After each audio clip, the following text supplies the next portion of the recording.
All right, so we have been listening to Kellen Winslow II's plea. Aleida Wahn, true crime author and attorney, joins us now. She wrote a book called Judging Winslow Jr. about the NFL star. You see the cover there. And so, Aleida, you know this case inside and out. What'd you think about this plea when you heard about it yesterday? Well, I think everybody in that courtroom was completely shocked. I mean, I was sitting in there, I was with all the media, and everybody just was so stunned. There's the looks on those faces were just like, what is happening here? We were ready for those opening statements. We've been waiting. We had been sent out for 2 hours. We came back. Now we're ready for these opening statements. And then all of a sudden, Judge Bowman says that Kellen Winslow wants to plead guilty. And I think that everybody just practically fell off their chair. It was very, very shocking. Wow, good insight into the atmosphere of the courtroom there. So when you heard that, what was going through your head? I mean, you've been covering this and you know this story so well. What do you think about this deal? Well, it makes sense when you really analyze the facts. It makes sense because both sides, I believe, had an uphill battle here, especially for the defense, because now they have the convictions from the first trial. You have the conviction for the forcible rape of Jane Doe number 2. You have the conviction for the indecent exposure to Jane Doe number 3. The DA made the motion to bring those into the trial. Of course, the defense, fought that, but Judge Bowman granted it. Now the jury was going to be told about these convictions. And also because of the propensity law, they were going to be able to use those convictions and those actions in the underlying crimes to be able to find him guilty of the other crimes that he was charged with for the second trial. So that was huge. That's a devastating instruction. And, it's the law in California, but devastating for the defense. But the prosecution by no means had it easy either, because they have Jane Doe number 1 and Jane Doe number 4. Both of them have credibility issues. Jane Doe number 1, as we remember from the first trial, basically got massacred by Mark Carlos on that cross-examination. She had the lies about the drinking, the questioning about the blood. Was she lying about it, or was she was all over the map, whether this was blood or whether she was on her menstruating. And then if you get beyond those lies and that credibility, then you get to her story. And her story was, we have to face it, was bizarre. And one detective even characterized it as, he said it was like fanciful or far-fetched. It's hard to believe that you have this rape that's going to occur in broad daylight. There's this fence. They climb the fence. Kellen Winslow Jr. is on the opposite side of the fence. He takes his clothes off. He's buck naked. She's on the opposite side. She could run to freedom. She has her cell phone, but instead she climbs over the fence. And before that, she asks for her backpack because she wants her sunscreen. So is she really in fear for her life? She's going to be raped. She's going to be murdered. So you have all these problems with her testimony. And then Jane Doe number 4, the rape from 15 years ago, there's a lot of problems with her testimony too. She's told 3 different stories. She told the story that she testified to on that witness stand. She has the story that she told to Sergeant Emig when she called that hotline number. And then she has a story that was told to her boyfriend, Brandon Guillermo. So you have 3 different stories. You're asking a jury to determine what happened here. And at times it seems like she doesn't know if she's told these 3 different stories.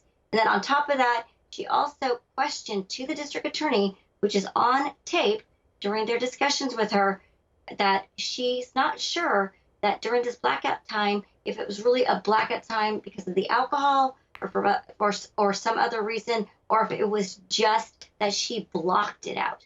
So was it a blackout or was it a blockout? And so maybe she did something. She's questioning this. Maybe I did something that caused this to happen. And if we remember that 2 weeks prior, she had consensual sex with Kellen Winslow.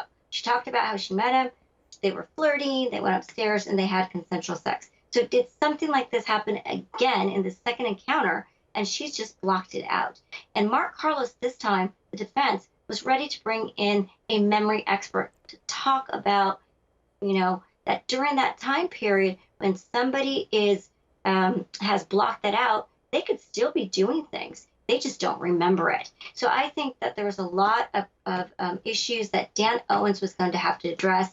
If we look back to that jury verdict, you have Jane Doe number 1. The jury had a big split, 5-7. 5 people said we can't vote guilty.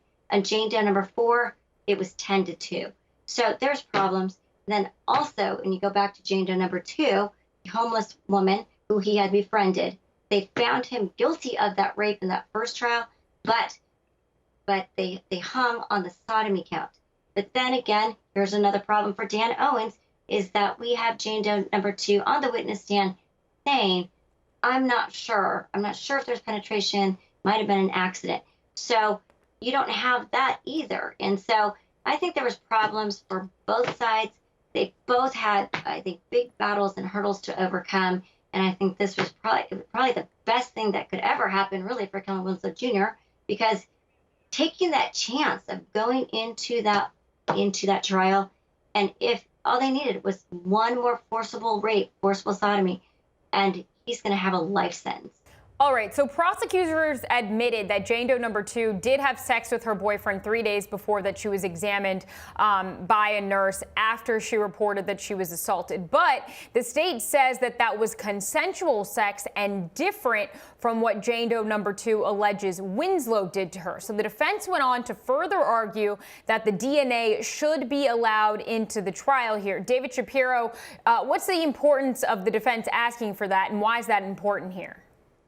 Well, breaking it down 2 ways, I think it's much more important and much more relevant as it relates to the DNA under her fingernails, because if things happen the way that Jane Doe 2 says they happened, where she reached up and sort of scratched on Winslow's neck, then an argument could be made that not only was Winslow's DNA not under her fingernails, but somebody else's DNA was, which really goes to her credibility and really does not go to her credibility as it relates to prior sexual history.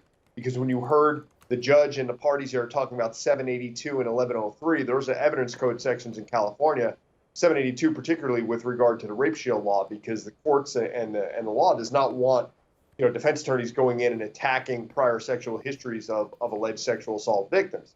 So I think it's extremely relevant as it relates to the DNA under the fingernails. I think it's a little bit of a stretch as it relates to the sodomy count to talk about prior consensual vaginal sex.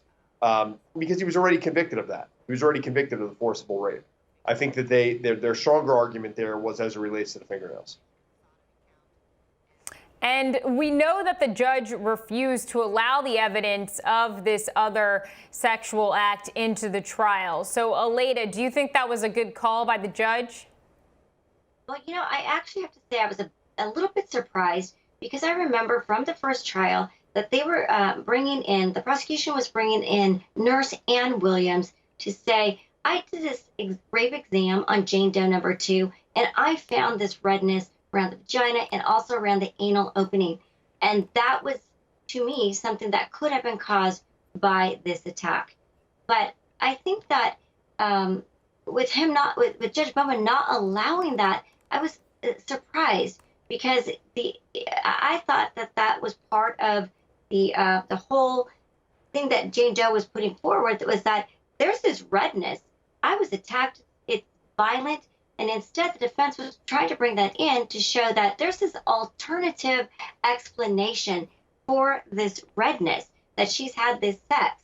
And I do understand that she's saying, but I didn't have anal sex with my boyfriend. I only had vaginal. But still, I do recall that there was some type of photographs and discussion about this redness by the anal opening. So I was a bit surprised that he did not allow that into the trial. And then also going to the choking, that was a big thing. And in fact, Mark Carlos in his closing argument last time said that was the most important thing in the case for Jane Doe number 2, is this choking incident, because there's no external signs of this choking. If he choked her for 2 minutes, this ex-NFL football player, 240 pounds, 6'4", there would be some type of evidence on her body. And if he was choking her for 2 minutes, she would have been scratching at his hands. So I was actually surprised at that ruling, and I can see why the defense would be upset about that. All right, Aleida, David, thank you so much. We're going to take a quick break right now on Law and Crime. When we come back, we'll continue to break down and recap Kellen Winslow II's guilty plea. Stay with us.